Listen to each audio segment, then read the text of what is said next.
Hi hello ಎಲ್ರಿಗೂ ನಮಸ್ಕಾರ. ನಾನು ನಿಮ್ಮ ಪ್ರೀತಿಯ ಚಂದುಗೌಡ. ಸೊ ಇವತ್ತು ನಾನು ಮಿಸ್ಟರ್ ಹೇರ್ ನಮ್ಮ HRBR ಬ್ರಾಂಚಿಗೆ ಬಂದಿದ್ದೀನಿ.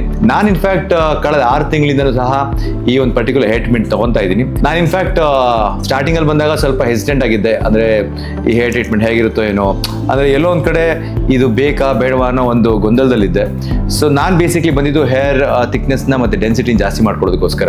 ಸೊ ಲಾಂಗ್ ಹೇರ್ ಬಿಟ್ಟಾಗಲ್ಲ ಎಲ್ಲೋ ಒಂದು ಕಡೆ I could feel hair thinning ಇತ್ತು ಅಂತ. ಸೊ ಆಲೇ 6 months ಅಂತ ಅನ್ಕೊಳ್ಳಿ. ಈಗ ಇದು ನನ್ನ 6th ಸೆಷನ್. ಇನ್ಫ್ಯಾಕ್ಟ್ 3-4 ಸೆಷನ್ಸ್ಗೆ ನನಗೆ ರಿಸಲ್ಟ್ಸ್ ತುಂಬ ಚೆನ್ನಾಗಿ ಬಂತು. ಆ್ಯಂಡ್ ನಾನು ಎಲ್ರಿಗೂ ಇದನ್ನು ಯಾಕೆ ರೆಕಮೆಂಡ್ ಮಾಡ್ತೀನಿ ಅಂದರೆ, here is something definitely that will make you look very different with a lot of hair. So ಎಲ್ಲರೂ ನಿಮಗೆ especially hair issues, hair related ಏನೇ ಇಶ್ಯೂಸ್ ಇರಿ, ದಯವಿಟ್ಟು ಒಂದ್ಸಲ ಮಿಸ್ಟರ್ ಹೇರಿಗೆ ಬನ್ನಿ, ಕನ್ಸಲ್ಟ್ ಮಾಡಿ. And I am sure you will be very amazed with the results that you see. So ಮರಿದಲ್ಲೇ ನಿಮಗೆ ಗೊತ್ತಲ್ಲ, ಮಿಸ್ಟರ್ ಹೇರ್ ಈಗ 4 ಬ್ರಾಂಚ್ ಇದೆ. ಒಂದು RR ನಗರಲ್ಲಿ, ಒಂದು ಜಯನಗರಲ್ಲಿ, ಒಂದು HRBR ಲೇಔಟ್ ಅಲ್ಲಿ, ಒಂದು ಸದಾಶಿವ ನಗರಲ್ಲಿ. So please do come and get your hair checked here.